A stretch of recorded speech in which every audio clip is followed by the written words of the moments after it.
Good morning बच्चों, कैसे हो। देखिए बेटा, अपन टॉपिक पढ़ रहे थे एस्टम के बारे में। ठीक है, कल अपन ने देखा था कि कोई भी आपको पिंड एस्टम कर रहा है उसका आवर्तकाल कैसे ज्ञात करते हैं, आपको सिखाया था। ठीक है, जिसे अपन ने पहले पढ़ा था बच्चों सिंपल पेंडुलम के बारे में। ट्रिक क्या होता है कि आपको 3 स्टेप में निकालते हैं, हमारा आवर्तकाल 3 स्टेप में आगे निकलता है। फर्स्ट स्टेप में करते हैं, पिंड अपनी साम्यावस्था में होता है, उसको साम्यावस्था से एक्स अतिरिक्त विस्थापित करते हैं। ठीक है, माध्यावस्था से एक्स एक्स्ट्रा विस्थापित करके हम देखते हैं कि कितना एक्स्ट्रा बल ऐसा है जो उसको पुनः माध्यावस्था की ओर लेके आना चाहता है, वो ज्ञात करते हैं। ठीक है, एफ एक्स्ट्रा ज्ञात करते हैं। उसके बाद फिर सेकंड स्टेप में इस एफ एक्स्ट्रा को हम किसके बराबर करते हैं, के एक्स के बराबर। के एक्स बराबर करते हैं, एक्स से एक्स कट जाता है, यहाँ पे के निकाल लेते हैं। फिर थर्ड स्टेप जो होती है उसमें टी का फॉर्मूला होता है, टी बराबर 2 पाई रूट एम अपॉन के। यहाँ के का मान रख देते हैं, उससे आंसर निकल जाता है। जहां जो एम क्या है, एम ए जो पिंड यहाँ पे एस्टम कर रहा है उसका द्रव्यमान। ठीक है, ऑक्सीलेटिंग बॉडी का मास है यहाँ पे एम।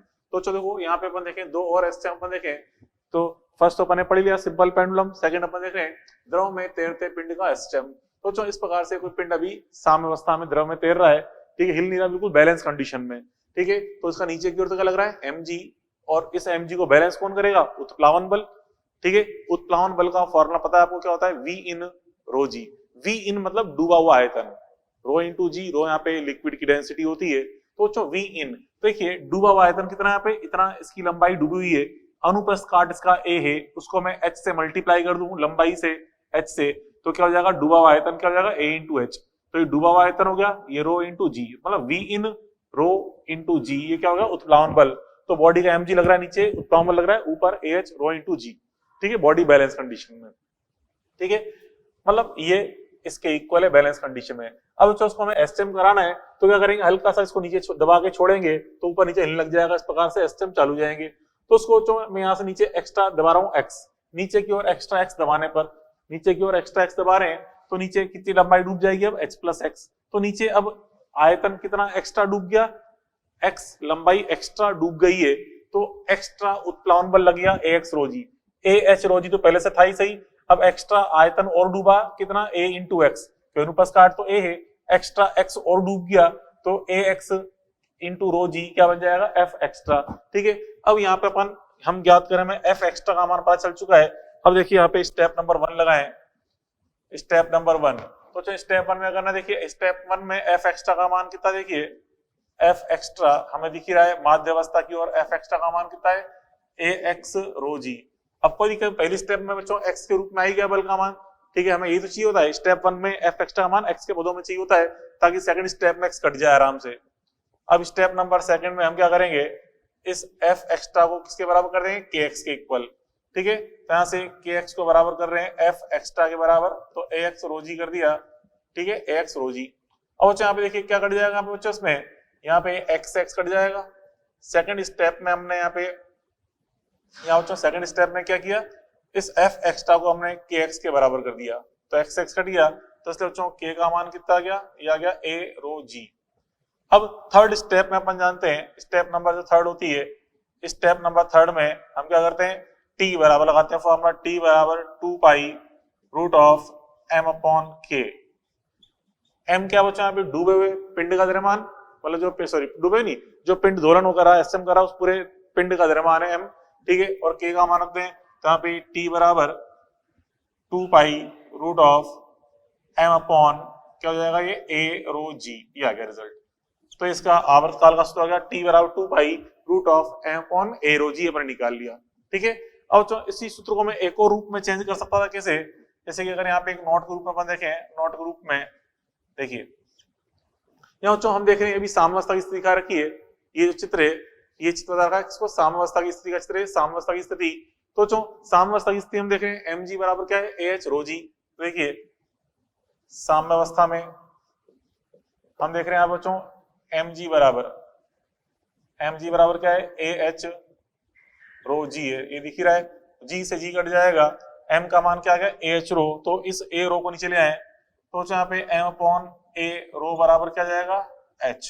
ठीक है, m अपॉन a रो बराबर h, ये मान रखते हैं यहाँ पे इस जगह, इस समीकरण में, इसको समीकरण नंबर 1 नाम दिया मैं, मान लो। ठीक है, तो हम कह रहे हैं पुट इन इक्वेशन 1, तो समीकरण 1 में रख देंगे, तो जो t बराबर क्या जाएगा, इसलिए t बराबर हो जाएगा 2 pi under of h upon g आ जाएगा आंसर इसका। t बराबर 2 pi root of h upon g, इस तरह पर निकाल सकते हैं आवर्तकाल।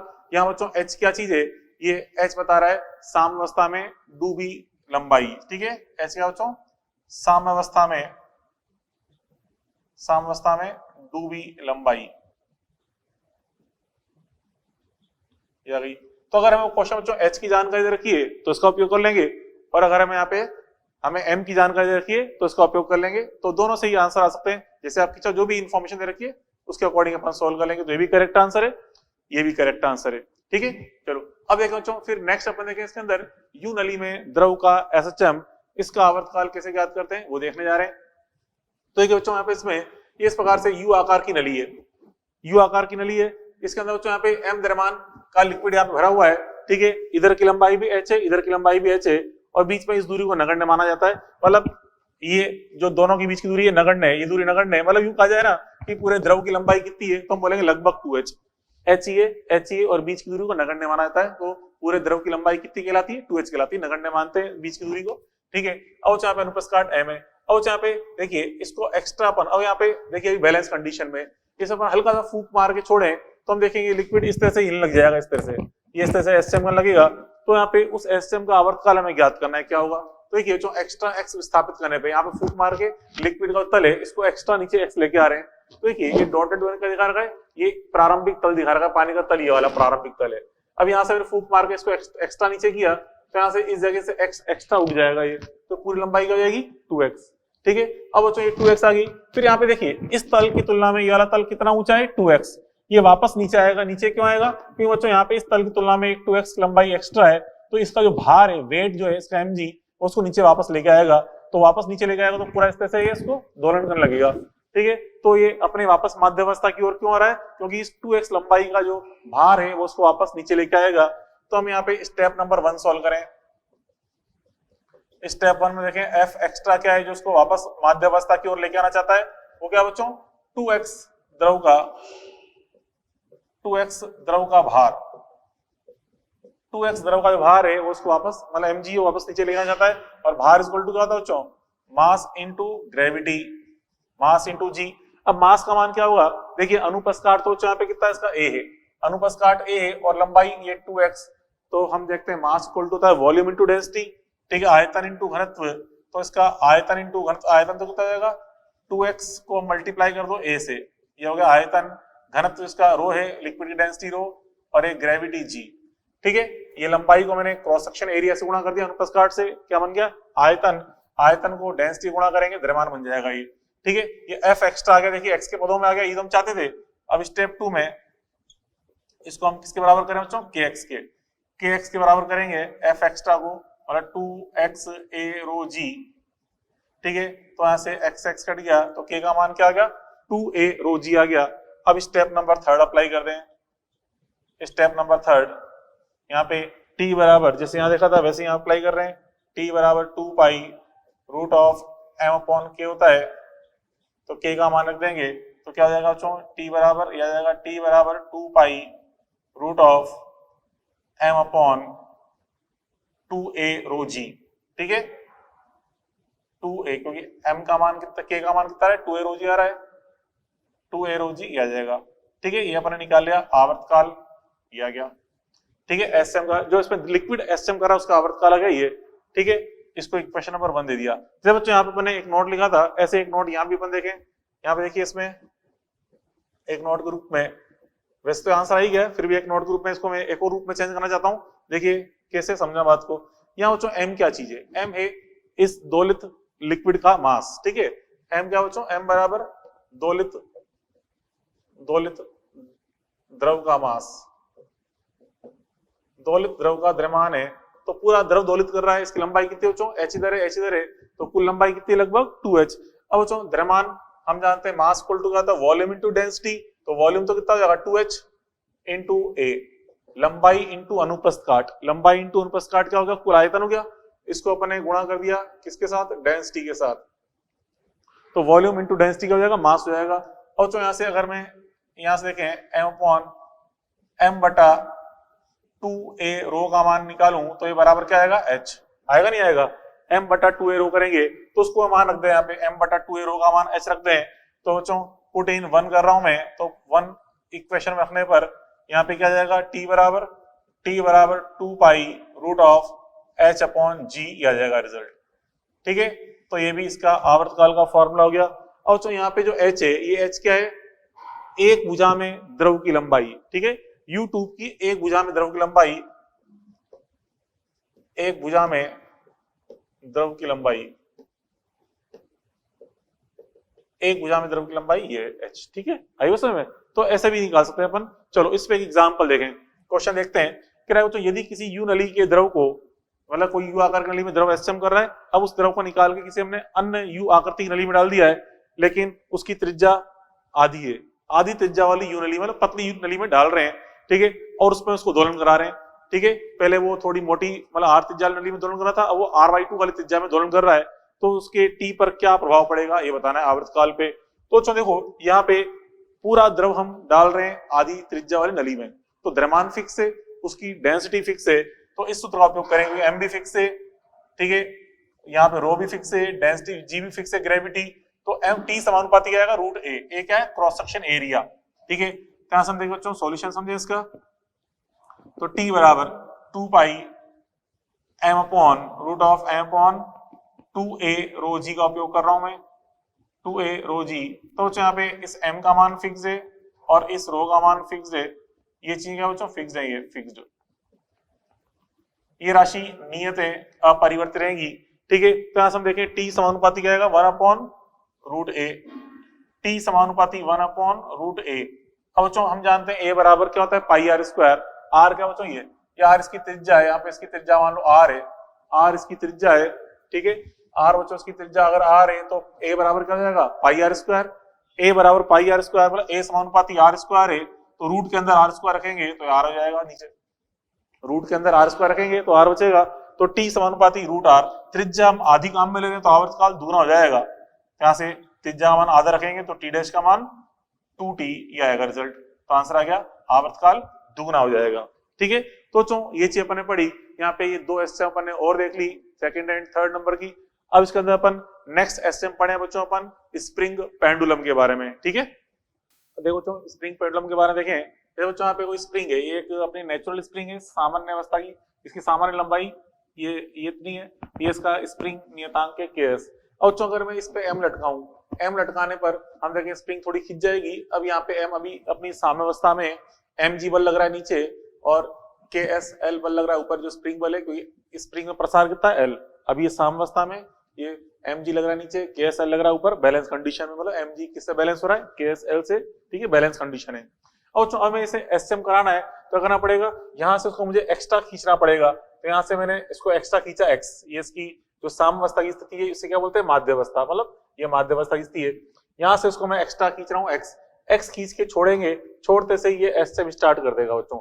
जितना हमने माध्यावस्था से एक्स्ट्रा खींचा है एक्स, ये एक्स खींचा है, उसी आयाम से ये क्या करता है, दोलन। मतलब यहाँ पे ये एक्स क्या बनेगा, इसका आयाम, ये एक्स क्या बनेगा बच्चों, इसका आयाम बनेगा आयाम ए, इसके दोलन का आयाम क्या होगा, ए एक्स होगा। मतलब यहाँ पे समझे, जितना साम्यावस्था से इस माध्यावस्था के लो या साम्यावस्था से जितना एक्स्ट्रा यहाँ पे खिंचाव हो रहा है, साम्यावस्था से इतना एक्स्ट्रा खिंचाव हो रहा है, तो वही एक्स्ट्रा खिंचाव क्या बनता है बच्चों, इसके एसएम का आयाम बनता है। ठीक है, तो इस प्रकार से अपन देखा एक्स्ट्रा जो टोटल खिंचाव था वही यहाँ पे आयाम बना। ठीक है, और जो फिर यहाँ से एक्स्ट्रा खींचा एक्स, तो यहाँ से एक्स्ट्रा कितना बल लगा, के एस एल माध्यावस्था की ओर। हाँ, अगर इस स्थिति के सापेक्ष अपन देखें, यहां से यहां तक देखो पिंड कितना खिंचा हुआ है, L प्लस एक्स, तो कुल तो L प्लस एक्स खिंचा हुआ है। तो अगर यहाँ पे हम देखें इस अवस्था में स्प्रिंग पर ऊपर की ओर कुल बल कितना है, स्प्रिंग बल का मान, कुल स्प्रिंग बल कितना है, वो तो है KSL प्लस KSX। ठीक है, मतलब इस स्थिति के सापेक्ष देखूं तो कुल स्प्रिंग बल तो ऊपर की ओर कितना है, मतलब इस लाइन की तरफ कितना आएगा, KSL प्लस KSX। लेकिन अभी हम यहाँ पे इस स्थिति के सापेक्ष कह रहे हैं, यहाँ तक बैलेंस था, मैंने एक्स्ट्रा खींचा x, तो एक्स्ट्रा बल इतना उत्पन्न हुआ जो कि इसको वापस माध्यावस्था की ओर लेके आएगा, अर्थात एसएचएम कराएगा। तो ऐसा देखें इसमें, अब इसका हम आवर्तकाल ज्ञात करने जा रहे हैं, तो तरीका बताइए अब कैसे करते हैं। स्टेप वन, देखिए स्टेप वन में अपन देखें, स्टेप वन में माध्य की ओर एफ एक्स्ट्रा कितना है, माध्यावस्था की ओर एफ एक्स्ट्रा कितना है बच्चों, यहाँ पे KSX। ठीक है, फिर सेकंड स्टेप में इसको हम किसके बराबर करते हैं, KS, इसको हम KX के बराबर करते हैं, जहां बच्चों जो KS तो क्या है, स्प्रिंग नियतांक, और K क्या है, प्रत्यानयन बल नियतांक है। ठीक है, तो x से x कट जाएगा तो ks का मान कितना आ गया k। अब स्टेप नंबर k का मान ks के बराबर आ गया। अब स्टेप नंबर थर्ड में हम क्या करेंगे, t बराबर 2 pi under of m upon k करेंगे, k का मान तो ks, तो इसलिए बच्चों यहाँ पे आवर्तकाल कितना आ गया, t बराबर 2 pi root of m upon ks, ये आ गया आवर्तकाल का मान। ठीक है, ये तो अपना स्टैंडर्ड फॉर्मूला ही सही, यहाँ पे k का मान दिया मैंने ks, तो ये t बराबर 2 pi root of m upon ks, ये आ गया रिजल्ट। ठीक है, अब बच्चों जैसे अपन ने पिछले सेकंड और थर्ड वाली एसएम में नोट डाल के एक्स्ट्रा एक और रूप में भी चेंज किया था सूत्र को, तो यहाँ भी अपन कर सकते हैं वैसे ही। देखिए यहाँ पे हम देखें एक नोट के रूप में देख रहे हैं, इसको मैं अन्य रूप में चेंज कर रहा हूँ, एक नोट के रूप में देख रहे हैं। देखिए साम्यावस्था है बच्चों, ये साम्यावस्था की स्थिति है। साम्यावस्था में हम देख रहे हैं mg बल किससे बैलेंस हो रहा है, ksl से। तो हम देखें बच्चों यहाँ पे साम्यावस्था में ये जो mg है वो ksl के बराबर है। ठीक है, mg is equal to ksl। तो यहाँ से बच्चों अगर मैं mg अपॉन ks निकालूं, ठीक है, इसको निकाल रहे हैं इसलिए बच्चों mg अपॉन मतलब m अपॉन ks कर रहे हैं, m अपॉन ks बराबर क्या जाएगा l अपॉन g।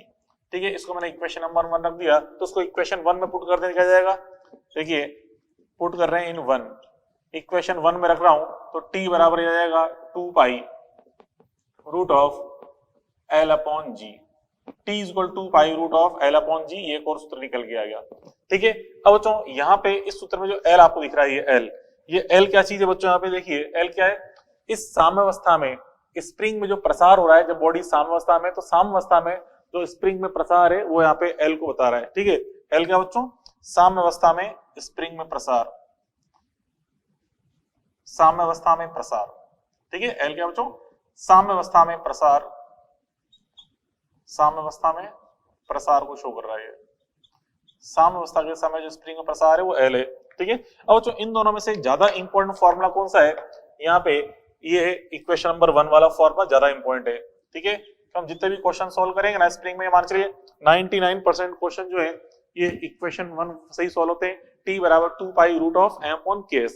अब बच्चों यहाँ पे देखिए हम देख रहे हैं आवर्तकाल का मान रूट m के समानुपाती है और 1 अपॉन रूट ks के। तो यहाँ पे दो तरह के क्वेश्चन बनते हैं, एक तो m पे निर्भरता वाले और एक ks पर निर्भरता वाले। तो पहले हम यहाँ पे रूट m पे जो क्वेश्चन सोल्व करेंगे उसमें मेन चीज अहमियत जो यहाँ पे अहमियत है वो किसकी है, रूट m की, पहले उस पर अपन ध्यान देंगे ज्यादातर। तो t समानुपाती रूट m पे अपन समझेंगे। तो देखिए अब यहाँ पे एग्जाम्पल नंबर 1 अपन देखें क्या कह रहा हूँ, एग्जाम्पल नंबर 1 कि यहाँ पे जो इस एक पेंडुलम है, स्प्रिंग पेंडुलम, इसका आवर्तकाल 2 सेकंड है।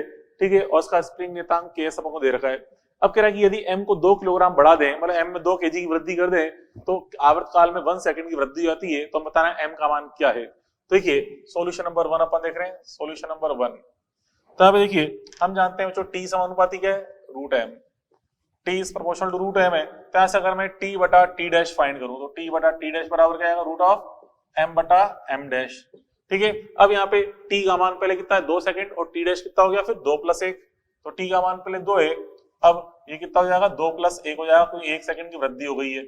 ऐसे द्रव्यमान देखें, पहले m था द्रव्यमान, अब द्रव्यमान में कितनी वृद्धि करी 2 किलोग्राम की, तो यहाँ पे m + 2 जाएगा, m + 2 किलोग्राम।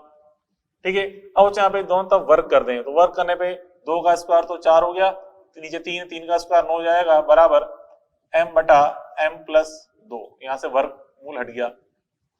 ठीक है, अब बच्चों यहाँ पे इसको क्रॉस मल्टीप्लाई करेंगे तो कितना आ गया, 9m बराबर 4m + 8। ठीक है, तो 5m इक्वल टू कितना है बेटा, ये 5m इक्वल टू हो जाएगा 8, तो m इक्वल टू हो जाएगा 1.6, 8/5 करेंगे तो m इक्वल टू हो जाएगा 1.6 किलोग्राम। ठीक है, ये आ गया आंसर, m का मान 1.6 किलोग्राम, ये आ जाएगा रिजल्ट। ठीक है, अब बच्चों उसका फिर देखिए अगले क्वेश्चन में कह रहा है कि उपरोक्त एग्जांपल में ks का मान बताइए। ठीक है, ks का मान बताना है, तो हम देखें बच्चों बॉडी m यहाँ पे ऑक्सीडेट हो रही है जिसका आवर्तकाल कितना है 2 सेकंड है। तो यहाँ से हम देखें solution number second, solution number second में तो यहाँ पे जो t है, t बराबर अपन देखते हैं क्या होता है 2 pi under of l upon g, sorry m upon ks, t बराबर 2 pi root of m upon ks। ठीक है, यहाँ पे m अपॉन ks, अब यहाँ पे इसमें रख दें मान, देखिए यहाँ पे t का मान तो कितना है 2 सेकंड है, t का मान रख दिया 2 रख दिया, लो 2 पाई रूट ऑफ m का मान कितना है 1.6 बटे में ks। ठीक है। अब यहाँ पे देखिए इसमें ये 2 से तो 2 कट जाएगा, 2 से 2 कट गया। अब यहाँ पे दोनों तरफ अगर मैं वर्क कर दूं तो दोनों तरफ वर्क कर देने पे क्या आएगा यहाँ पे, देखिए वर्क करेंगे तो यहाँ पे, चलो यहाँ कर रहे हैं इस तरफ, दोनों तरफ अगर हम स्क्वायर करें तो स्क्वायर करने पे क्या आएगा, समझना बात को। देखिए इधर यहाँ पे हम स्क्वायर करें तो स्क्वायर करने पे क्या मिलेगा बच्चों, स्क्वायर करने पे अपन देखते हैं यहाँ पे पाई का स्क्वायर बनेगा। पाई का स्क्वायर बच्चों क्या होता है, लगभग 10 के बराबर। पाई का स्क्वायर लगभग 10 मतलब देखो यहाँ पे तो 1 का स्क्वायर तो क्या 1 हो गया, बराबर यहाँ पे पाई स्क्वायर, ठीक है। और यहाँ पे रूट हट जाएगा तो 1.6 अपॉन केएस बनेगा, 1.6 अपॉन केएस, ठीक है। या और जो यहाँ पे केएस का मान, तो दिस इंप्लाइज केएस का, इसलिए जो केएस का मान क्या जाएगा, केएस बराबर पाई स्क्वायर का मान तो लगभग 10 होता है, ये 3.14 होता है ना, पाई का मान 3.14, उसका वर्क करेंगे तो लगभग 10 हो जाएगा। तो कितना आ गया बच्चों, ये आ गया 16, और मात्रा क्या होता है, न्यूटन पर मीटर। तो केएस का मान आ गया 16 न्यूटन पर मीटर, ये अपने फाइंड कर लिया। चलो अगला एग्जांपल देखें, एग्जांपल नंबर 3। देखिए सॉल्यूशन नंबर 3 क्या है, पढ़िए क्वेश्चन 3। आपसे कह रहा है कि M1 प्लस M2 लटकाने पर स्प्रिंग में L प्रसार होता है।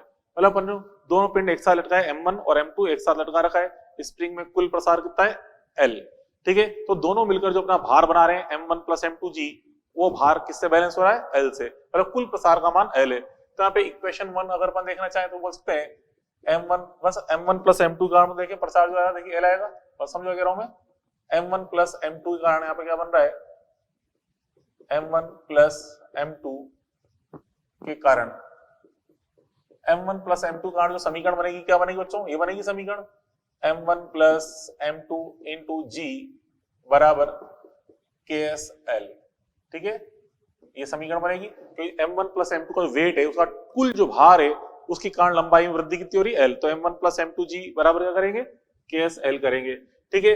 उसके बाद बच्चों फिर अपन देखें, अब केवल अगर अपन M2 लटकाते हैं, पहले तो अपन ने क्या लटकाया, केवल M1, पहले अपन ने केवल M1 लटकाया मान लो, उससे वृद्धि मिली L1, फिर हमने M2 और लटका दिया तो एक्स्ट्रा वृद्धि मिली L2। तो यहाँ पे कुल वृद्धि L1 प्लस L2 जो होगी उसका मान यहाँ पे हमें L बता रखा है, ठीक है। अब बच्चों यहाँ पे हमसे कह रहा है कि अब अचानक से M2 हटा दिया जाए तो M1 किस आवर्तकाल और आयाम से एसएचएम करने लगेगा। तो बच्चों देखिए आप बताया था मैंने कि यहाँ जो M1 जो है उसको अपनी साम्यावस्था से, हम देखें M1 को लटकाया पहले हमने, साम्यावस्था में प्रसार L1 है मान लो, ठीक है। फिर एक्स्ट्रा जो प्रसार हुआ M2 के कारण, वो यहाँ पे क्या बनेगा, इसका आयाम। मतलब यहाँ पे देखिए मैं खाली M2 की बात करूं पहले, M2 के कारण, मतलब M1 आप लटका रखा है, उससे प्रसार L1 हुआ है। अब M2 के कारण जो वृद्धि आएगी M2G बराबर क्या बनेगी बच्चों, KSL2, ठीक है, KSL2। तो यहाँ पे ये जो L2 है, या यूं कहते हैं M2 के कारण जो प्रसार L2 हो रहा है, वही क्या बनेगा बच्चों, इसका आयाम बनेगा, ठीक है। तो यहां से देखिए M2 के कारण प्रसार L2 ही M1 के SHM का आयाम बनेगा। मतलब बच्चों को क्या कहना चाहता हूं मैं, जैसे नेचुरल स्प्रिंग है, इससे पहले आपने M1 लटकाया तो ये वृद्धि हुई L1, ये वृद्धि मान लो L1 हुई, फिर यहां से अपने M2 और लटकाया, यहां तक पहुंच गया, ये वृद्धि L2 हुई। तो यहां से अपनी सामान्य अवस्था से L1 प्लस L2 कुल वृद्धि कितनी हुई, L1 प्लस L2। अब जैसे इसको यहां से हटा देंगे M2 को, तो अब ये जो पिंड बचा अकेला वाला पिंड, ये किससे दोलन करेगा, इस L2 से। तो अब बताया ना यहाँ पे जो आयाम बनता कितना बनता, L2। पहले L1 प्रसार आया था, खाली M1 लटकाया, फिर इससे हमने M2 एक्स्ट्रा और लटकाया तो एक्स्ट्रा वृद्धि हुई L2। तो वही जो एक्स्ट्रा वृद्धि हो रही है वही क्या बनेगा, इस M1 के दोलन का आयाम बनेगा, ठीक है। तो चलो यहां से हम देखें, अब इक्वेशन 2/1 करें।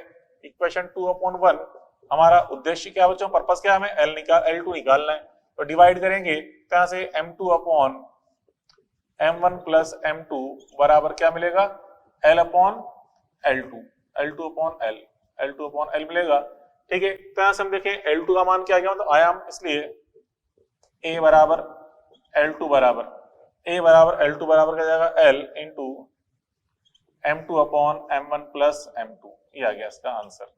क्या निकाले बच्चों अपन ने, आयाम निकाल लिया, ये तो आ गया आयाम का मान, ठीक है, ये आयाम का मान आ गया।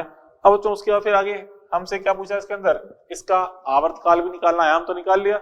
अब इसका हमें आवर्तकाल ज्ञात करना है, तो दोलन कौन कर रहा है बच्चों, केवल m1, केवल m1। तो ऐसा हम देखें m1 का कैपिटल T बराबर निकालें तो 2 pi root of m1 upon ks, ठीक है, m1 अपॉन ks। अब इस ks का मान रख दें अपन समीकरण 1 से रख देते हैं, क्योंकि हमें l का मान दे रखा है क्वेश्चन में। तो यहाँ पे देखिए समीकरण 1 से इसका मान रखेंगे तो क्या आएगा, यहाँ पे देखिए 2 pi root of m1 upon ks का मान यहाँ से रख रहा हूं मैं, क्या आएगा बच्चों ये m1 प्लस m2 इंटू जी बटे में l, ये रख दिया मैंने किसका मान, ks का मान। तो यहाँ पे ये ऊपर चल जाएगा तो t बराबर कितना आ गया 2 pi root of m1 upon m1 plus m2 into l upon g, ये इसका आवर्तकाल आ जाएगा। ये लो, ये हमने निकाल लिया m1 के दोलन का आवर्तकाल, ठीक है, ये आ जाएगा रिजल्ट। ओके, बात पहले पढ़ी। चलो अब अगला एग्जांपल देखें। अगला एग्जांपल बच्चों क्या है बच्चों, चौथे नंबर का, m को स्प्रिंग से लटकाकर छोड़ने पर, ठीक है, पिंड m स्प्रिंग से लटकाकर छोड़ने पर अधिकतम प्रसार l प्राप्त होता है, तो m के एसएम का आवर्तकाल वो आयाम बताना है। तो चलो देखो, जब भी किसी स्प्रिंग से पिंड को लटकाते हैं, अब यू बोले कि स्प्रिंग से m को लटकाने पर प्रसार x है, तो हम क्या करते हैं mg बराबर ks करके हम उस x का मान निकाल लेते हैं। लेकिन अगर आपसे कहा जाए कि स्प्रिंग से m को लटकाकर छोड़ने पर, एक तो है लटकाने पर और एक लटकाकर छोड़ने पर, ठीक है, लटकाकर छोड़ने पर ऐसा बोले और अधिकतम प्रसार शब्द काम में ले, तो हम समझ जाएंगे कि यहाँ पे अब की बार हमें कैसे करना होता है सोल्व। अब की बार हमें यहाँ पे एनर्जी को यहाँ पे कंजर्व करना पड़ता है, ऊर्जा संरक्षण का नियम लगाना पड़ता है।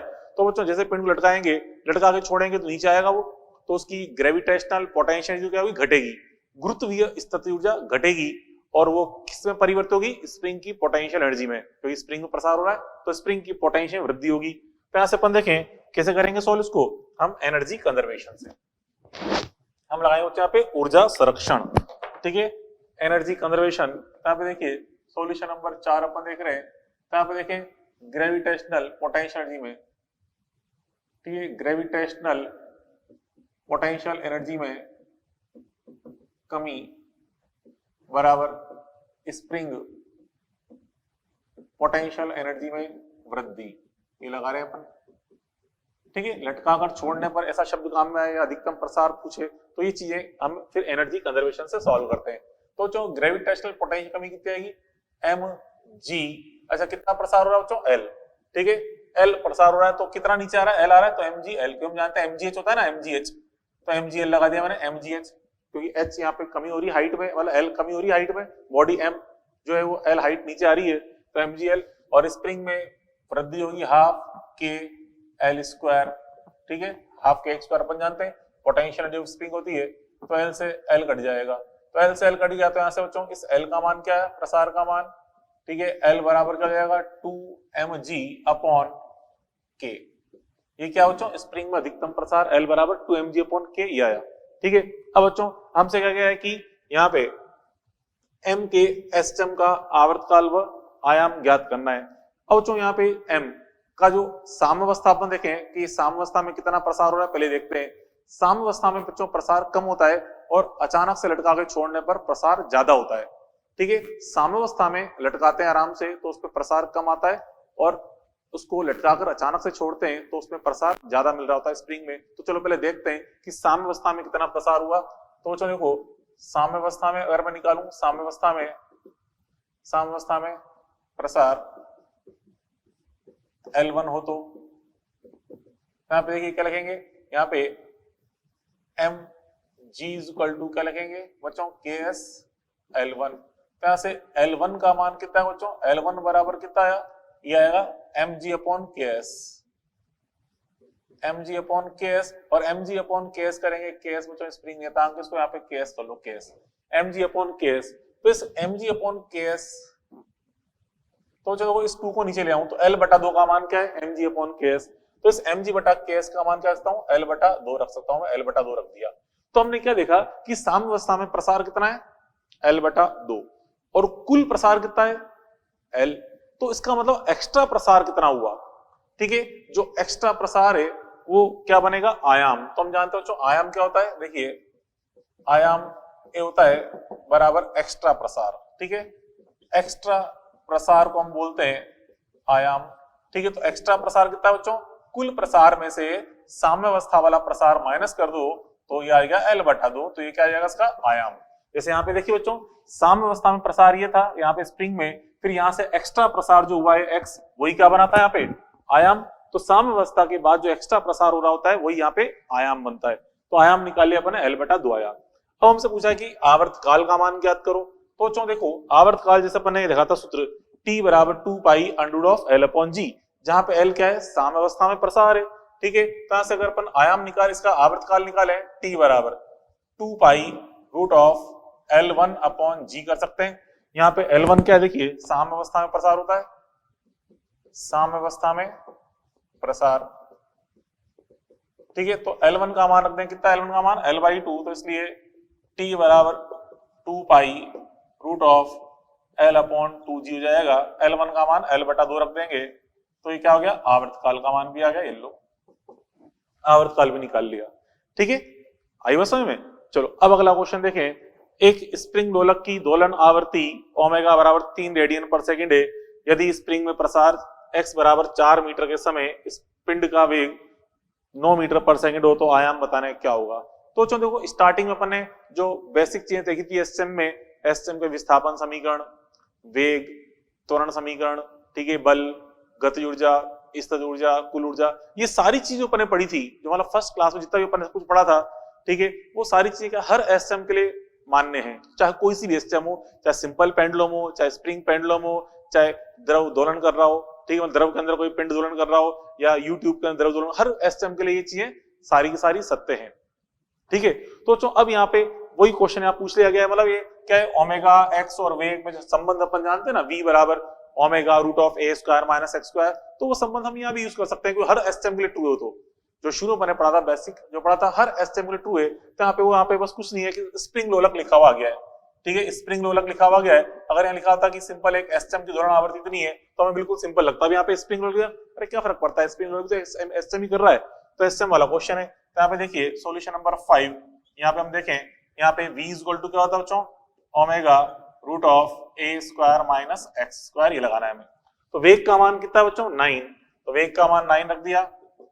ओमेगा देखा है 3 root of a square minus X square, तो यहाँ पे a हमें निकालना है, स्क्वायर माइनस x का मान कितना है 4, तो 4 स्क्वायर, ठीक है। तो यहाँ पे इसके अंदर ये 3 से तो 9 कट जाएगा, कितनी बार कट जाएगा, 3 बार। वर्क कर दें तो 3 का वर्क तो 9 हो गया वापस, यहाँ पे 1 और यहाँ पे a स्क्वायर माइनस 16, ठीक है। इसको उधर ले आएंगे तो a स्क्वायर बराबर क्या जाएगा बेटा, इसको 1 को चाहो मत लिखो, कोई दिक्कत नहीं है कि 1 को लिखना जरूरी होता है। a स्क्वायर बराबर क्या जाएगा, 9 प्लस 16 बराबर कितना हो गया बच्चों, 25। यहाँ से इसका वर्गमूल कर देंगे तो आयाम का मान कितना हो गया, 5 मीटर। तो आयाम का मान कितना है, 5 मीटर, अर्थात ये पिंड है, ये स्प्रिंग पेंडुलम के आयाम का मान 5 मीटर है। इस प्रकार से अपन ने ये इस पे 4-5 क्वेश्चन देख लिए। चलो कुछ चीजें और समझाऊं आपको उसके बारे में।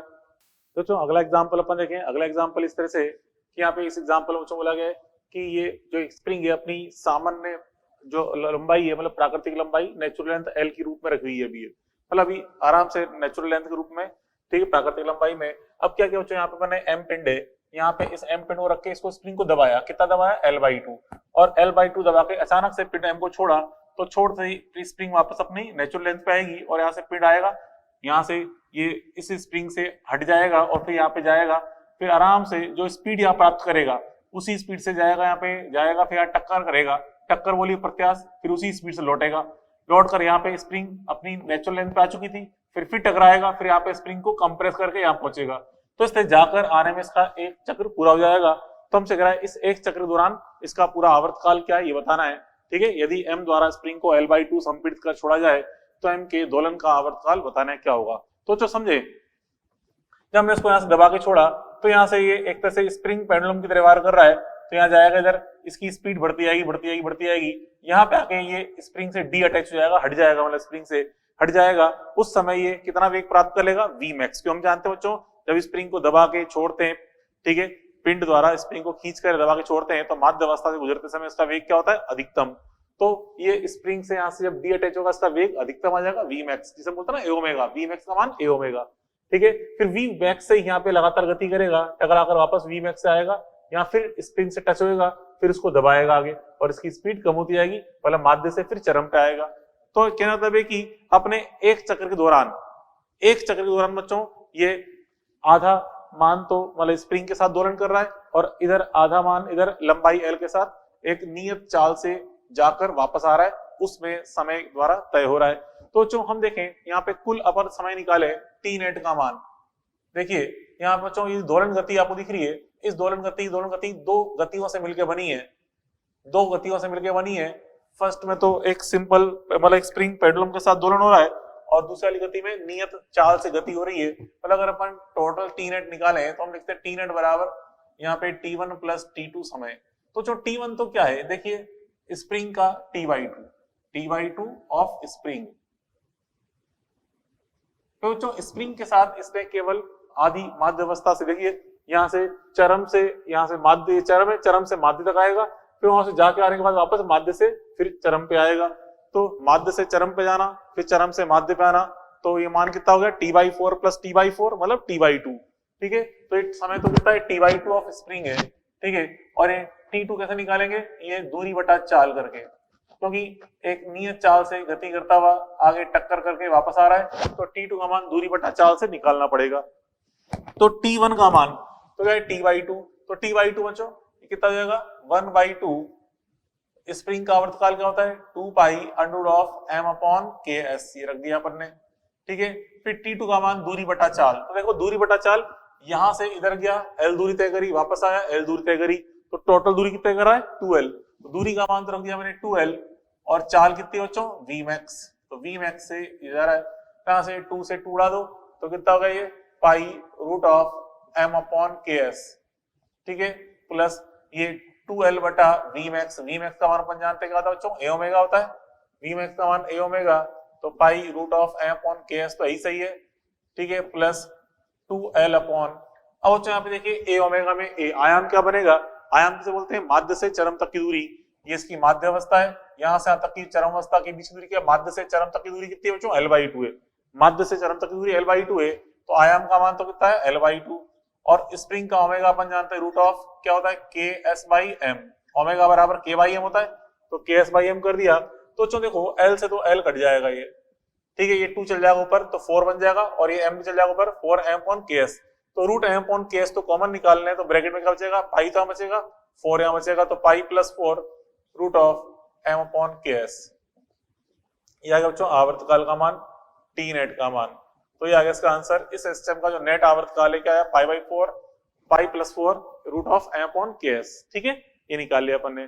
उसका बच्चों फिर आगे देखें, चलो एक दो इंटरेस्टिंग चीज अपन देखें स्प्रिंग पेंडुलम के लिए, जैसे मान लो यहाँ पे इस प्रकार से एक स्प्रिंग है, एक स्प्रिंग से एक तरफ ये बॉडी m1 जुड़ी हुई है, और यहाँ से बच्चों इस जगह ये स्प्रिंग द्वारा ये बॉडी यहाँ पे m2 जुड़ी हुई है, m2, तो स्प्रिंग ये Ks इसका कांस्टेंट है, Ks कांस्टेंट, इस प्रकार से स्प्रिंग से दोनों पिंड जुड़े हुए हैं, ये स्प्रिंग इस प्रकार दोलन कर रही है, ये पास आ रही है, फिर बच्चों फिर ये स्प्रिंग दूर जा रही है, मतलब पिंड पास आ रहे हैं, फिर ये पिंड दूर जा रहे हैं, इस प्रकार से ये लगातार मतलब इस प्रकार से दोलन कर रहे हैं, ठीक है, इस प्रकार बच्चों ये पास आ रहे हैं दूर जा रहे हैं। तो इस एसएचएम का जो आवर्तकाल होता है हमें डायरेक्ट याद रखना है, ठीक है, ये इसका सूत्र था बच्चों T बराबर हियर T बराबर 2 पाई रूट ऑफ μ/ks, यहाँ बच्चों म्यू क्या है समानित द्रव्यमान, इसका मान होता है m1 m2 upon m1 plus m2, ठीक है, जहां mu is equal to m1 m2 upon m1 plus m2 ये होता है बेटा, ठीक है, ये होता है m1 m2 upon m1 plus m2, ठीक है। अब यहाँ पे अगर दोनों द्रव्यमान मान लो समान दे रखे हो, मतलब जिस हिसाब से कहते यदि m1 बराबर m2 बराबर m, बिल्कुल दे सकता है, क्वेश्चन की मर्जी कैसे दे दे, अब समान दे दे तो बच्चों म्यू का मान क्या जाएगा, देखिए म्यू बराबर मल्टीप्लाई अपॉन सम करिए गुणा बटा योग m into m upon m plus m, तो क्या जाएगा ये m/2 हो जाएगा ये, ठीक है, ये मान तो क्या बच्चों m/2 हो गया। अब यहाँ पे इसमें सूत्र में रख देंगे मान, तो इसलिए t बराबर क्या जाएगा, अतः t बराबर यहाँ पे म्यू का मान m/2 रख दो, तो 2 pi root of m upon 2 चल जाएगा नीचे तो 2ks, ये बन जाएगा इसका रिजल्ट। ठीक है, तो अगर यहाँ पे दोनों द्रव्यमान समान है तो आवर्तकाल 2 pi root of m upon 2ks ये बन जाता है रिजल्ट। ठीक है, चलो उसके बाद बच्चों अगली इंटरेस्टिंग चीज समझाऊं उसके अंदर आपको। एक तो अपने देख लिया इस प्रकार से दोनों पिंड एचएम कर रहे हैं तो आवर्तकाल का सूत्र ये आ गया। ऐसे बच्चों अगर कोई मान लो गोलाकार वस्तु है, जैसे कि कोई चक्ति है या कोई बेलन है या ठोस गोला या खोखला गोला है, ये किसी स्प्रिंग से जुड़ा हुआ है और ये लौटनी गति करते हुए दोलन कर रहा है। देखिए कुछ इस प्रकार से, जैसे कि समझे यहाँ तो ये इस दीवार से एक स्प्रिंग को हमने फिक्स कर रखा है।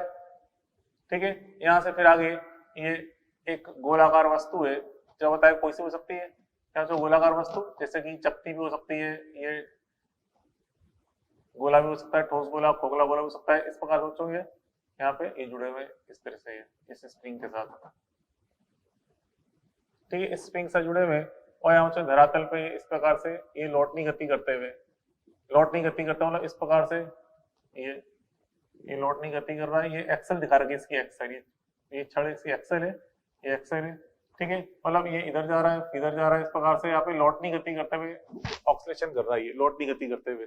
ठीक है, ये स्प्रिंग नियतांक Ks है। यहाँ बच्चों इस जगह जो आवर्तकाल का सूत्र होता है ना, ये होता है T बराबर हियर T बराबर 2 pi root of m upon Ks bracket में 1 plus k square upon r square.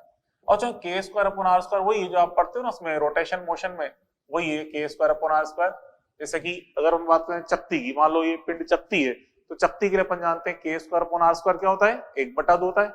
ठोस गोले के लिए 2/5 होता है, खोखले गोले के लिए 2/3 होता है। ये सारी चीजें अपन जानते हैं। तो अपन देखें चक्ति के लिए k square upon r square का मान कितना होता है बच्चों, 1/2। तो इसलिए बच्चों चक्ति का आवर्तकाल क्या हो जाएगा, T बराबर 2 पाई रूट ऑफ, और यहाँ पे 1/2 रखेंगे तो 1 प्लस 1/2 क्या हो गया, 3/2 हो जाएगा, 3/2 m अपॉन Ks। मतलब अगर यहाँ पे चक्ति अगर आपने लगा रखी है तो आवर्तकाल क्या हो जाएगा 2 pi root of 3/2 m upon Ks बनेगा, क्योंकि k square upon r square का मान 1/2 रख देंगे। ठीक है, चलो अब आगे देखें अगली चीज समझाऊं उसके अंदर बच्चों। देखिए जो स्प्रिंग कांस्टेंट है, स्प्रिंग नियतांक, ये स्प्रिंग की हार्डनेस को बताता है, मतलब कोई स्प्रिंग कितनी कठोर है उसको बताता है। ठीक है, देखिए स्प्रिंग नियतांक के, जिसे हम बच्चों केएस बोले ना, अब आगे से के लिखेंगे उसको, हम बार बार केएस से के लिख के चलेंगे। स्प्रिंग नियतांक को जब मैं के लिखूं ना समझ जाना केएस लिख रहा हूं मैं। स्प्रिंग नियतांक के हार्डनेस मतलब कठोरता को, ठीक है, स्प्रिंग की कठोरता को बताता है।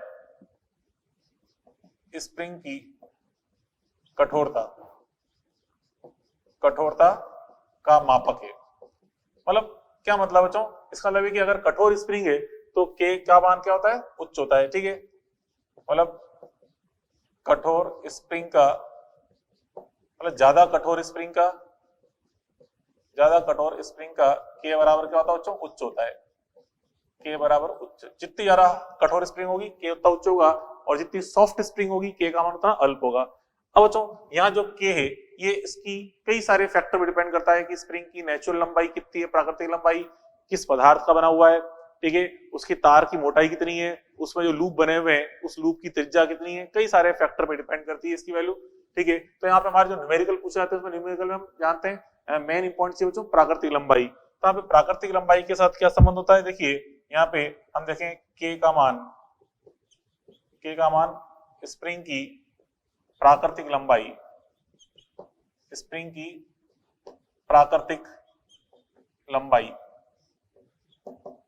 लंबाई, से हम L से दर्शाएंगे, से पर निर्भर करता है। कैसे निर्भर करता है बच्चों, इस प्रकार से देखिए कि K जो है ये समानुपाती होता है 1/L। K समानुपाती बच्चों 1/L होता है, मतलब जितनी लंबी स्प्रिंग लोगे उसका K उतना स्मॉल होगा, मतलब सॉफ्ट स्प्रिंग की तरह बिहेव करेगी। जितनी ज्यादा लंबी स्प्रिंग लेंगे प्राकृतिक रूप में, जो लंबी स्प्रिंग का उपयोग करेंगे उसका K उतना ही अल्प होगा, मतलब वो सॉफ्ट स्प्रिंग होगी। ठीक है, ये मतलब इसका K समानुपाती L।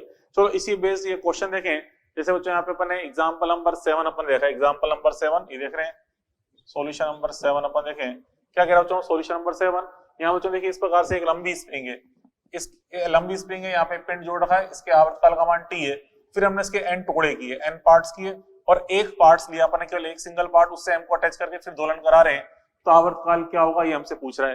तो चलो देखो यहाँ पे हम देखें जो के डैश है, के डैश का मान या कहते हैं के ईच का मान, एवरी पार्ट का मान क्या हो जाएगा, के ईच बराबर हो जाएगा ये एन टाइम्स ऑफ के। क्यों हो गया बच्चों एन टाइम्स ऑफ के, क्योंकि यहाँ पे हम देखा इसको काटा एन पार्ट्स में, तो लंबाई क्या हो जाएगी, प्रत्येक भाग की लंबाई एल बटा एन हो जाएगी, ठीक है, क्योंकि जो एल ईच है प्रत्येक भाग की लंबाई कितनी आएगी, एल बटा एन। तो अभी हम देखा कि लंबाई तो एल बटा एन हो गई, तो के ईच का मान क्या हो जाएगा, एन गुना हो जाएगा, तो व्युत्क्रमानुपाती आ रहा है। अब देखें टी डैश निकाले यहाँ पे, टी डैश कहां समझो, हम जानते हैं टी समानुपाती, देखिए चलो टी डैश निकाल रहे हैं, टी डैश बराबर क्या होता है 2 pi root of M upon K, ठीक है, T dash equal to 2 pi root of M upon K each लिखेंगे, क्योंकि यहाँ पे सिंगल स्प्रिंग एक सिंगल पार्ट के साथ दोलन हो रहा है एम का, ठीक है, तो यहाँ पे 2 पाई रूट ऑफ, इसका मान दिया मैंने n टाइम्स ऑफ के। और चलो देखो यहाँ पे 2 पाई रूट एम बटा के को तो हम क्या लिख दें, टी लिख दें, ये लो टी लिख दिया, क्या बच गया नीचे, केवल रूट एन बच जाएगा, रूट एन, तो ये आ गया आंसर रूट एन, टी बटा रूट एन, इसका आंसर आएगा टी बटा रूट एन, ठीक है। तो अपन सॉल्व कर सकते हैं सेवंथ क्वेश्चन। उसके बाद फिर आगे देखें 8th क्वेश्चन, उससे पहले अपन यहाँ पे देखते हैं कॉम्बिनेशन ऑफ स्प्रिंग के बारे में, स्प्रिंगों के संयोजन। पहले अपन देख रहे हो यहाँ पे कॉम्बिनेशन ऑफ स्प्रिंग्स के संयोजन, स्प्रिंग के अपन देख रहे हैं संयोजन, तो दो प्रकार से संयोजन पॉसिबल है बच्चों, एक तो श्रेणी क्रम संयोजन, ठीक है, और एक समांतर क्रम। फर्स्ट अपन देख रहे हैं श्रेणी क्रम संयोजन, श्रेणी क्रम संयोजन। तो जो पहले अपन देखें श्रेणी क्रम संयोजन, तो श्रेणी क्रम संयोजन क्या होता है, देखिए इसमें सारी स्प्रिंग जो है एक के बाद एक जुड़ी होती है, केवल एक ही स्प्रिंग एम से डायरेक्ट जुड़ी होती है, ये ध्यान रखें आप। श्रेणी क्रम संयोजन में क्या होता है बच्चों, केवल एक ही स्प्रिंग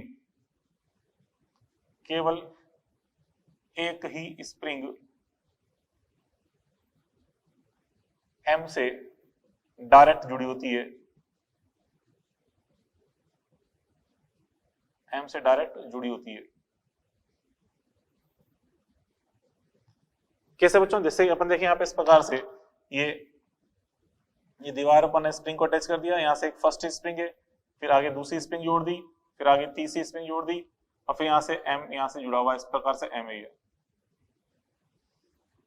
यहाँ पे बच्चों एम इस प्रकार से यहाँ पे इस पे दोलन कर रहा है धरातल पे, ठीक है, पिंड एम। तो यहाँ पे इसमें देखिए ये K1 नियतांक, ये K2 नियतांक, ये K3 नियतांक, यहाँ पे एक लंबी स्प्रिंग बन गई है, मतलब, और ये सारे के सारे क्या कर रहे हैं आपस में, ये लेफ्ट राइट ऑक्सीलेशन कर रहा है पिंड एम। तो जो यहाँ पे इसमें देखिए हर अलग अलग स्प्रिंग अलग अलग प्रकार की, कोई सॉफ्ट भी होगी इसमें, कोई हार्ड भी होगी, हर तरह की स्प्रिंग है, कोई सॉफ्ट होगी कोई हार्ड होगी, तो हर सभी का K1 K2 K3 अलग अलग है। तो अपन ये दोलन करेगा तो इन प्रत्येक स्प्रिंग की लंबाई में प्रसार भी अलग अलग होगा, हर स्प्रिंग में प्रसार अलग अलग होगा, इसमें प्रसार L1 है मान लो, इसमें L2 है, इसमें L3 है, हर स्प्रिंग में प्रसार अलग अलग होगा, एक में L1 एक में L2 एक में L3। तो कुल प्रसार की बात करें, मतलब जब पिंड जो दोलन कर रहा है तो पिंड का जो कुल आयाम कितना है, L, कुल आयाम यहाँ पे L है, तो उस कुल आयाम L का मान क्या होगा, L1 प्रसार प्लस L2 प्रसार प्लस L3 प्रसार, तो कुल जो आयाम बनेगा वो तीनों के प्रसार के बराबर बन रहा है, योग के प्रसार के योग के बराबर बनता है, ठीक है। लेकिन बच्चों तीनों में बल का मान समान लगता है, जो क्योंकि तीनों श्रेणी क्रम में जुड़ी है, श्रेणी क्रम में जुड़ी है तो तीनों में तनाव बल क्या होगा, समान, और स्प्रिंग में तनाव बल होता है वो यहाँ पे स्प्रिंग बल के रूप में प्राप्त होता है, ठीक है। तो यहाँ पे क्या मतलब है कि कुल लंबाई L बराबर L1 plus L2 plus L3 बन रही होती है, प्रसार जो हो रहा है ना। अब यहाँ पे बच्चों हम बात करें, यहाँ पे देखिए इसमें जो K नेट प्राप्त होता है, यहाँ K नेट का मान कितना था, देखिए यहाँ बच्चों यहाँ पे आपको मिलता है K नेट का मान, K नेट कैसे निकालते हैं, या था बच्चों 1/k के रूप में, या था 1/k नेट बराबर 1/k1 plus 1/k2 plus 1/k3, ये बन रहा होता है, ठीक है। और बच्चों यहाँ पे सारी स्प्रिंग एक समान है, तो एक समान स्प्रिंग के लिए क्या बन जाएगा, n/k, ठीक है। किसके बच्चों, n समान स्प्रिंगों के लिए, n समान स्प्रिंग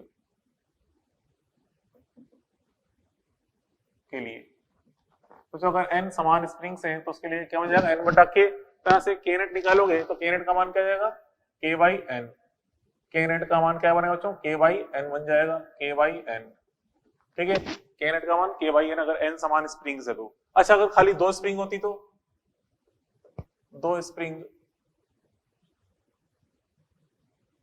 हो तो बच्चों, तो वहां पे के नेट का मान क्या आएगा, देखिए के नेट 1 अपॉन के नेट बराबर 1 अपॉन के वन प्लस 1 अपॉन के टू होगा। अब यहाँ पे के वन के टू एलसीएम ले लो और उसका फिर उल्टा कर दो, व्युत्क्रम कर दो, तो सॉल्व करने पे क्या होता है, के नेट बराबर बन जाएगा के वन के टू अपॉन के वन प्लस के टू बन जाएगा ये, ठीक है, ये बन जाएगा के नेट का मान। अगर दो ही स्प्रिंग है, ठीक है, तो फिर के वन अपॉन के वन प्लस 1 अपॉन के टू, उसका के नेट 1 के टू एलसीएम ले लिया, ऊपर आ जाएगा के टू प्लस के वन, फिर यहाँ से किसका मान आया तो 1 अपॉन के नेट का, उसका उल्टा कर देंगे, के नेट का मान क्या जाएगा के वन के टू बटा के वन प्लस के टू, ठीक है। ये तो हो गया श्रेणी क्रम। अब बात करें बच्चों समांतर क्रम की, ठीक है, समांतर क्रम संयोजन। तो जो समांतर क्रम संयोजन में क्या होता है, देखिए समांतर क्रम संयोजन में यहाँ पे सारी स्प्रिंगें समांतर होती हैं एक दूसरे के, और सभी की सभी एम से डायरेक्ट जुड़ी होती है, ठीक है। क्या होता है यहाँ पे, सभी स्प्रिंग्स समांतर होंगी तथा एम से डायरेक्ट जुड़ी होंगी, सभी स्प्रिंग्स पैरेलल होंगी तथा एम से डायरेक्ट जुड़ी होंगी, ठीक है।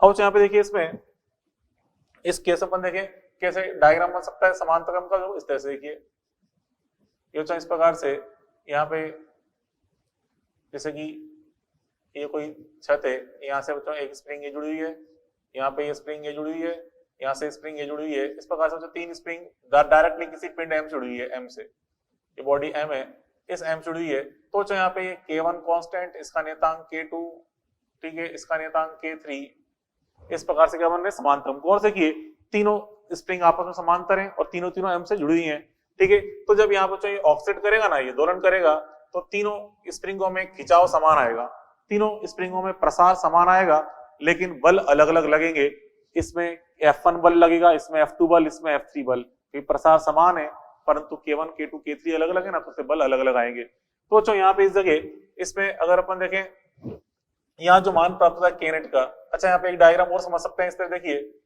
अगर मान लो बच्चों यहाँ पे एक स्प्रिंग तो यहाँ पर है, ये एक स्प्रिंग यहाँ पर है, और यहाँ पे पिंड M है, और एक स्प्रिंग बच्चों यहाँ पे दाईं तरफ है, ये भी तीनों क्या बना रहे हैं आपस में समांतर क्रम। गौर से देखिए कैसे बना रहे हैं समांतर क्रम बच्चों, क्योंकि देखिए तीनों स्प्रिंगें आपस में समांतर है, दिख रहा है, और तीनों डायरेक्ट भी जुड़ी हुई है एम से, तीनों एम से डायरेक्ट जुड़ी हुई है, तो ये भी आपस में क्या बना रहे हैं, आपस में समांतर क्रम संयोजन। तो ये तीनों भी आपस में समांतर क्रम संयोजन बना रहे हैं, क्योंकि तीनों स्प्रिंग एम से डायरेक्ट जुड़ी हुई है और आपस में समांतर भी है, ठीक है। तो इसलिए बच्चों यहाँ पे इसके अगर अपन यहाँ पे देखें, इसका जो फॉर्मूला होता है बच्चों, यहाँ पे देखिए यहाँ पे के नेट का सूत्र होता है, के नेट बराबर होता है बच्चों K1 plus K2 plus K3 plus dot dot dot, ये होता है, ठीक है। और अगर n समान स्प्रिंग होती तो क्या बन जाता है n के, किसके लिए, n समान स्प्रिंग के लिए, ठीक है। अगर n समान स्प्रिंग है, n समान स्प्रिंग है तो बन जाएगा फॉर्मूला ये n k के बराबर, ठीक है। n समान स्प्रिंग्स के लिए क्या बन जाता है, n इंटू k ये बन जाता है। चलो अब आगे देखें इसको बच्चों, एग्जांपल नंबर 8 इसी बेस्ड है, तो देखिए सॉल्यूशन नंबर 8 अपन देख रहे हैं। सॉल्यूशन नंबर 8 यहाँ से कह रहा है कि इन सभी सिस्टम्स के लिए हमें t का मान बताना है, क्या होगा आवर्तकाल। तो कैसे निकाले बच्चों, देखिए यहाँ पे इस पहले चित्र में देखें, ये दोनों आपस में क्या बना रहे हैं, समांतर क्रम, दोनों आपस में समांतर क्रम बना रहे हैं, तो समांतर क्रम में इनका के नेट कितना हो जाएगा, जुड़ जाएगा, कितना बन जाएगा 6k, ये तो 6k हो गया। अब 6k वाला जो नेट मान है वो 3k के साथ क्यों बना रहा है, श्रेणी क्रम। तो ये श्रेणी क्रम बन रहा है बच्चों, तो श्रेणी क्रम में अपन कैसे निकाल सकते हैं, गुणा बटा योग करके। जब अपन देखते हैं श्रेणी क्रम में क्या होता है, k1 k2 upon k1 plus k2, तो k नेट का मान निकाल लेंगे गुणा बटा योग करके, तो कितना हो जाएगा ये 6k into 3k upon 6k plus 3k, तो कितना बन गया बच्चों, ये हो गया 2k, ठीक है। अब बच्चों यहाँ से इसलिए टी नेट का मान निकालेंगे, टी नेट का मान, तो टी नेट का मान निकालोगे तो कैसे निकालोगे, सूत्र होता है 2 pi under of m upon k net, तो k नेट का मान रख दो, कितना है 2k, तो ये लो इसका आंसर आ गया, ये लो टी नेट का मान 2 pi root of m upon k net का मान 2k रख दिया। अब यहाँ देखें सेकंड क्वेश्चन, ये तो अपन ने फर्स्ट सॉल्व किया, ठीक है, ये फर्स्ट वाला सॉल्व कर लिया अपन ने, 8th का फर्स्ट, ठीक है, ये हो गया 8th का फर्स्ट क्वेश्चन हो गया। First question. अब देखें सेकंड क्वेश्चन। सेकंड क्वेश्चन में यहाँ पे देखिए ये 2k 4k 3k तीनों की तीनों m से डायरेक्टली कनेक्टेड है कि नहीं है? डायरेक्टली कनेक्टेड है मतलब क्या बना रहे हैं? समांतर संयोजन। समांतर संयोजन में तीनों जुड़ जाएंगे क्या जाएगा 2k plus 4k plus 3k कितना हो गया 9k। तो यहाँ से अब यहाँ पे टी नेट का लगाते हैं सूत्र, टी नेट बराबर 2 pi underroot of m upon k net. k net का मान रख दो 9k, ये लो इसका आंसर आ गया, ठीक है m अपॉन 9k इसका आंसर आ जाएगा। ओके चलो अब देखो आगे फिर क्वेश्चन नंबर 9, एग्जांपल नंबर 9 को सॉल्यूशन देखें। सॉल्यूशन नंबर 9 क्या कह रहा है नाइन्थ क्वेश्चन कि एग्जांपल 7 में यदि सभी पार्ट्स को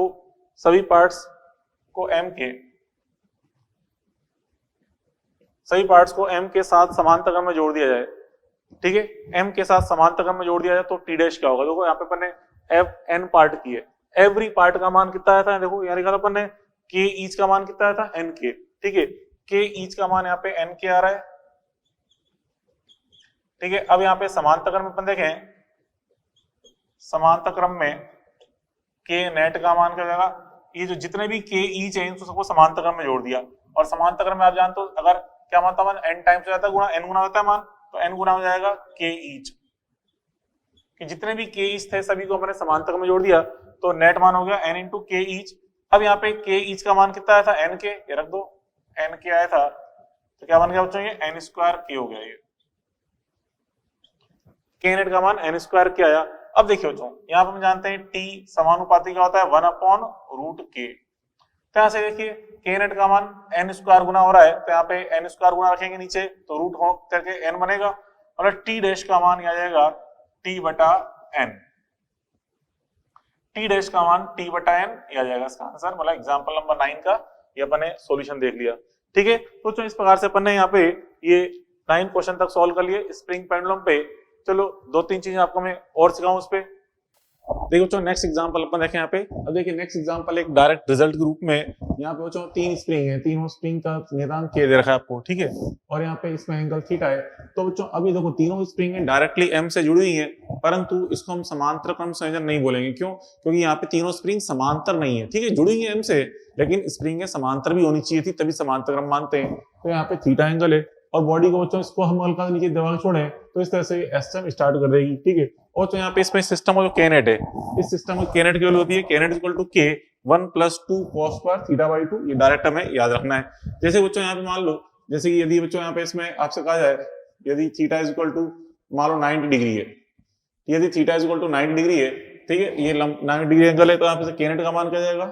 केनेट बराबर k 1 प्लस 2 और जो cos 90 बटा 2 मतलब cos 45 का मान क्या होता है 1 बाई रूट 2, और यहाँ पे होल स्क्वायर लगा हुआ है मतलब 1 बाई रूट 2 का स्क्वायर, ठीक है। तो ये 1 बाई 2 जाएगा, 2 से 2 कट जाएगा, 1 हो गया, ये 1 प्लस 1 2, तो केनेट का मान कितना हो गया 2k, ठीक है। इसलिए बच्चों यहाँ पर अगर अपन आवर्तकाल निकालें, ठीक है, इसलिए यहाँ पे जो आवर्तकाल आ जाएगा इसका t बराबर क्या जाएगा 2 pi root of m upon k net. K net का मान क्या रख दिया मैंने 2k, तो हम ऐसे निकाल सकते हैं, ठीक है, ये रिजल्ट आ जाएगा। और यहीं पे यूं बोल दे कि बच्चों तीनों स्प्रिंग जो है आपस में समान एंगल बना रही हैं, तीनों स्प्रिंगों के बीच में क्रमांकित रूप से समान एंगल बन रहा है, मतलब जैसे ये भी 120 डिग्री है, ये भी 120 डिग्री है, ये भी 120, तीनों समान एंगल हम जानते हैं कुल योग कितना 360 डिग्री होता है ना, तो अगर यूं बोलते तीनों एंगल समान है तो प्रत्येक एंगल का मान कितना जाएगा 120 120 120, तो थीटा का मान 120 रख के सॉल्व कर लेंगे अब की बार, ठीक है, तो उससे रिजल्ट आपको प्राप्त हो जाएगा। चलो अगला एग्जाम्पल देखो बच्चों। अगला एग्जाम्पल आपसे कह रहा है कि यहाँ पे m को दो अलग अलग स्प्रिंग के साथ आवर्तकाल T1 व T2 है, मतलब हमने एक बार फर्स्ट स्प्रिंग के साथ m को लटकाया, दोलन कराया, आवर्तकाल मिला T1, m को फिर हमने अगली स्प्रिंग के साथ लटकाया और आवर्तकाल मिला T2। अब कह रहा है कि m को दोनों स्प्रिंगों को श्रेणी क्रम में जोड़ के फिर इनसे लटकाएं तो आवर्तकाल क्या होगा, और एक बार दोनों स्प्रिंगों को समांतर क्रम में जोड़ के फिर m को लटकाएं तो आवर्तकाल क्या होगा, ये हमें ज्ञात करना है, ठीक है। तो जो यहाँ पे देखिए इसमें सॉल्यूशन अपन समझे इसका जो k है। अब बच्चों देखो t का जो फॉर्मूला होता है अपन जानते हैं t बराबर क्या होता है 2 pi root of m upon k, ये आपको पता ही है। तो यहाँ से बच्चों अगर मैं निकालूं k का मान, दोनों तरफ वर्क कर दें, वर्क करके k निकालें तो k बराबर क्या हो जाएगा 4 पाई स्क्वायर m बटा t स्क्वायर, ये आएगा यहाँ पे, क्लियर। वर्क करके k निकाल लिया बच्चों। क्यों निकाला k? क्योंकि हम जानते हैं बच्चों श्रेणी क्रम में हमें पता है k का नाम क्या होता है, k का मान क्या होता बच्चों, श्रेणी में जो फर्स्ट आप श्रेणी क्रम बोल रहा है तो श्रेणी में आप जानते हैं 1/k0 बराबर ये होता है 1/k1 plus 1/k2। 1/k1 plus 1/k2 तो यहाँ पे रख दें k0 का मान ये जगह से, तो क्या जाएगा ये t0 स्क्वायर बटा 4 पाई स्क्वायर m, ठीक है, क्योंकि m तो फिक्स है, ठीक है। यहाँ पे फिर बच्चों k1 का मान रख देंगे तो जाएगा t1 square upon 4 pi square m, 4 pi square m रख दिया अपन ने। ऐसे यहाँ पे t2 square upon 4 pi square m, but यहाँ पे नीचे 4 पाई स्क्वायर m से कट जाएंगे, तो यहाँ से अब हम इसका वर्गमूल कर दें तो t0 का मान कितना गया, t0 बराबर यह जाएगा root of t1 square plus t2 square, यह इसका आंसर आ जाएगा आवर्तकाल का मान t0 बराबर root of t1 square plus t2 square. ऐसे बच्चों अब हम समांतर क्रम की बात करें, समांतर क्रम में हमें पता है k0 का मान k1 प्लस k2 होता है, ठीक है। समांतर क्रम में अपन जानते हैं क्या होता है बच्चों, समांतर क्रम में k0 बराबर ये होता है k1 प्लस k2, तो k1 प्लस k2 का उपयोग करेंगे तो k0 का मान रख देंगे ऐसे, मतलब 4 pi square m upon t0 square, ठीक है, बराबर 4 pi square m upon t1 square plus 4 pi square m upon t2 square, ठीक है। अब यहां से देखिए 4 पाई स्क्वायर m यहाँ भी काट दें, यहाँ पे यह जाएगा 1 upon t0 square equal to 1 upon t0 square equal to यह गया 1 upon t1 square plus 1 upon t2 square, यह गया रिजल्ट, ठीक है। अब एक काम करें बच्चों, यहाँ पे इसका एलसीएम लेके इसका व्युत्क्रम कर दे, ठीक है, तो यहाँ से t नेट का मान क्या जाएगा root of t1 square t2 square upon t1 square plus t2 square, तो ये भी करेक्ट रिजल्ट है, जो भी ऑप्शन दे रखा है उसके अकॉर्डिंग अपन आंसर टिक कर लेंगे, ठीक है। ये निकाल लिया अपन ने टी नेट का मान, ओके। चलो अब देखें आगे एक अगला एग्जांपल नंबर 12, आपसे कह रहा हूं यहाँ पे find out T of following system, इन दोनों सिस्टम के निकाय के हमें आवर्तकाल ज्ञात करने, कैसे ज्ञात करेंगे देखिए बच्चों, यहाँ पे देखो गौर समझें, इसमें दो आवर्तकाल ज्ञात कैसे करते हैं। यहाँ पे ये स्प्रिंग के रूप में पेंडुलम दे रखे, लेकिन डायरेक्ट पिंड जो है स्प्रिंग से जुड़ा हुआ नहीं है, ठीक है, डायरेक्ट स्प्रिंग से जुड़ा हुआ नहीं है पिंड, तो इसके लिए फिर अपन एसएम का आवर्तकाल कैसे ज्ञात करें, वही जो 3 स्टेप समझाई थी उसी का यूज करेंगे। स्टेप 1 में करते हैं, बॉडी को अपन पहले एक्स विस्थापित करते हैं, तो देखते हैं कितना फोर्स ऐसा है जो उसको वापस अपनी माध्यावस्था की ओर लेके आ रहा है, वो ज्ञात करते हैं। फिर उसको हम सेकंड स्टेप में के एक्स के बराबर करेंगे, उससे के निकल जाएगा। फिर थर्ड स्टेप में 2 pi root of M upon K का उपयोग करना होता है। देखिए पहली स्टेप में देखें, यहाँ पे इसको समझे फर्स्ट को, यहाँ इस तरह से यहाँ पे स्प्रिंग है, ये घिरनी जुड़ी हुई है, यहाँ से डोरी इसके ऊपर आके एम पे जुड़ रही है। अब तो देखो अगर मैं इस एम को नीचे विस्थापित करूंगा एक्स, एम को नीचे विस्थापित करेंगे तो नीचे विस्थापित करने पर इस स्प्रिंग में प्रसार x बटा 2 होगा।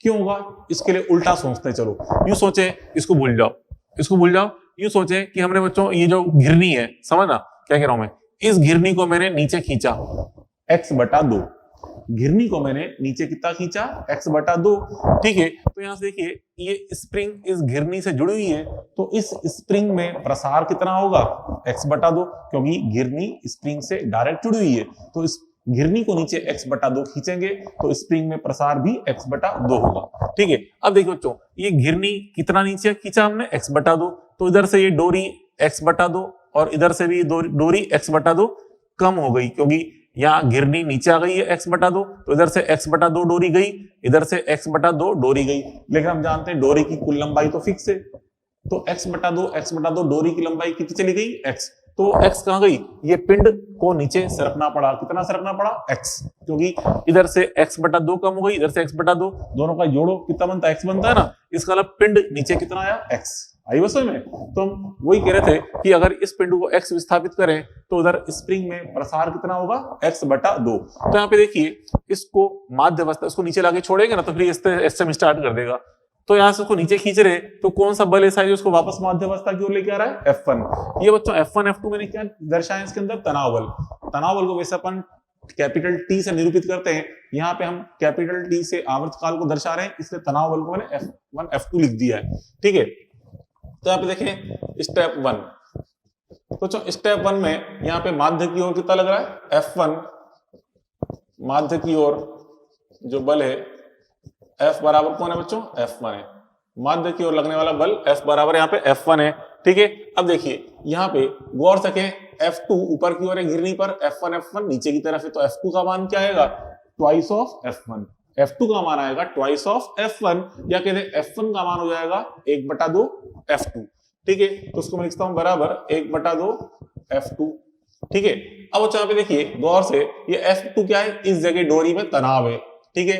तो बच्चों यहाँ पे देखिए इस स्प्रिंग को खिंचाव के लिए, इस स्प्रिंग के लिए खिंचाव के लिए जिम्मेदार कौन है, F2 बल, ठीक है। तो यही क्या बनेगा, स्प्रिंग बल को हम जानते हैं, स्प्रिंग को जिस बल से खींचा जाता है वही स्प्रिंग बल के बराबर होता है। तो यहाँ से F2 यहाँ पे स्प्रिंग बल को दर्शा रहा है, ठीक है। तो स्प्रिंग बल के बारे में आप लोग जानते ही हैं, कितना होता है बच्चों, K इंटू एक्स। अब यहाँ पे प्रसार कितना है, x/2, तो इसलिए क्या करना पड़ेगा, K इंटू x/2 करना पड़ेगा। कि सूत्र होता है K इंटू एक्स, लेकिन यहाँ पे x का मान x/2 के बराबर है, मतलब प्रसार यहाँ पे x नहीं है, प्रसार कितना है x/2, इसलिए x/2 रख दिया।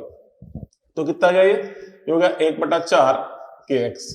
अब स्टेप नंबर 2 अप्लाई करें, स्टेप सेकंड में इसको हमें किसके बराबर करना था बच्चों, kx के बराबर। इसको हमने चलो ये कर दिया k' कर दिया अपन ने, ठीक है। k' बराबर 1/4 kx, तो x कट गया, तो k' का मान कितना आ गया, k/4, ठीक है। अब यहाँ पे k' का मान आ गया k/4 आ गया है, ठीक है। अब लगा रहे हैं हम स्टेप नंबर 3। स्टेप 3 में जो सूत्र होता है t बराबर 2 pi root of m upon k', ये लगा दिया अपन सूत्र में। यहाँ रख दो k' का मान कितना है k/4, ठीक है। 2 pi root of m upon k/4 ये रख देंगे, तो 4 ऊपर चल जाएगा, तो क्या हो गया ये 2 pi root of 4m upon k, ये बन जाएगा इसका रिजल्ट आवर्तकाल का, ठीक है। इससे अपन ज्ञात कर सकते हैं। सेम यही कॉन्सेप्ट यहाँ भी लगाना है।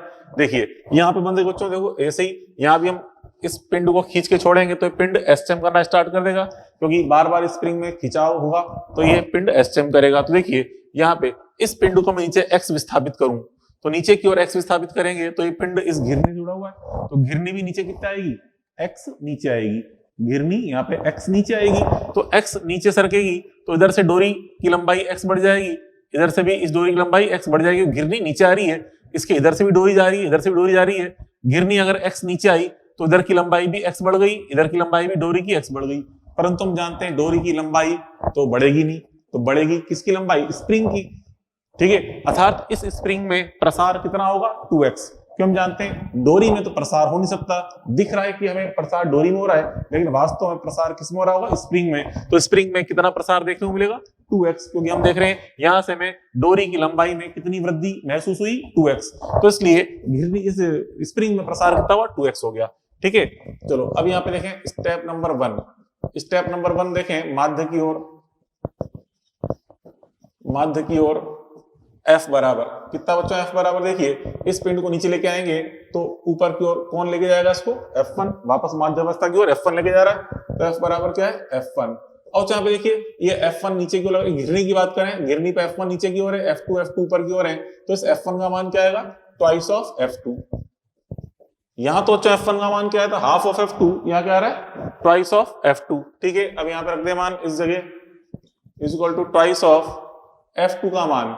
और चलो यहाँ पे गौर से किए, ये जो ये F2 बल है, ये F2 बल ही यहाँ पे स्प्रिंग के खिंचाव के लिए जिम्मेदार है। स्प्रिंग के खिंचाव के लिए जिम्मेदार कौन है, F2। तो हम जानते हैं यही क्या बनेगा, स्प्रिंग बल, और स्प्रिंग बल का मान क्या होता है, सूत्र होता है K इंटू एक्स। तो यहाँ पे K इंटू एक्स, एक्स मतलब प्रसार कितना है, प्रसार यहाँ पे 2x है, तो 2x लिखेंगे यहाँ पे, प्रसार का मान 2x है, तो कितना बचा है 4kx, ठीक है। अब ये स्टेप 2 में हम इसको किसके बराबर कर दें, k' के, तो बराबर ये 4kx, तो यहां से कट गया, k' का मान कितना आ गया 4k, ठीक है। अब लगा देंगे स्टेप नंबर 3,